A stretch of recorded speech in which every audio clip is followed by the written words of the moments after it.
Good afternoon. Thank you for joining us. Across our country today, people are pausing to remember the deadliest terrorist attack in our nation's history. 17 years ago today, terrorists hijacked 4 planes and killed nearly 3,000 people, most of them in New York. Chris Pallone reports from Manhattan.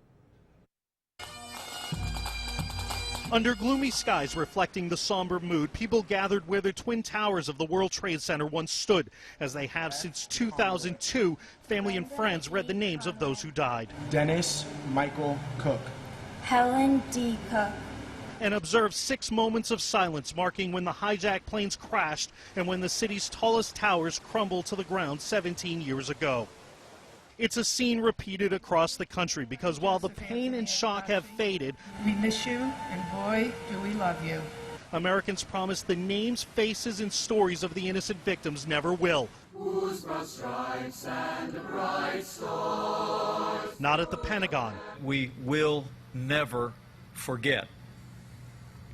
Nor in Shanksville, Pennsylvania, where a brave group of passengers decided that they, not the terrorists, would have the last say. There, a new tower with wind chimes will forever represent their voices. That's where President and Mrs. Trump observed the anniversary. We grieve together for every mother and father, sister and brother, son and daughter who was stolen from us at the Twin Towers, the Pentagon, and here in this Pennsylvania field. 17 years. For some, it feels like yesterday. For others, a lifetime ago. While nearly 3,000 people died on this day 17 years ago, this tragedy is still unfolding. Researchers say at least 2,000 more have died from 9/11 related illnesses, and there will be thousands more of them in the years to come. In Lower Manhattan, Chris Pallone, NBC News.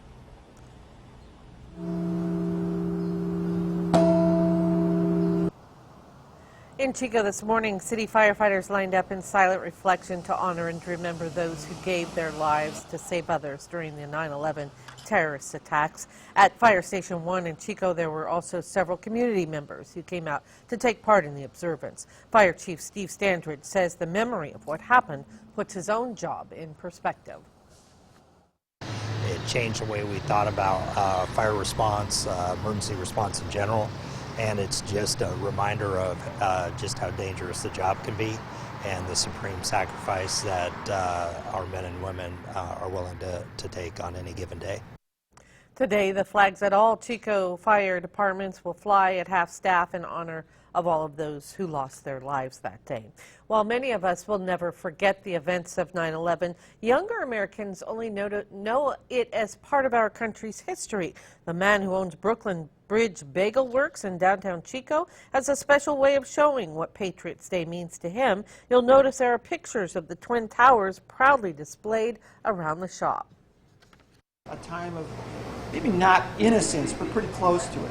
And then once that happened, we moved into a new time where we are no longer separate from the rest of the world. We're part of it, and we're susceptible to the same things that everyone else is susceptible to. Strauss is a native New Yorker. Some of the bagel shop customers, however, many are college age, say they remember 9/11 through their parents' stories more than anything else. But many Americans agree, along with the fear and the heightened security measures, a new culture of patriotism was ushered in as well. New at noon.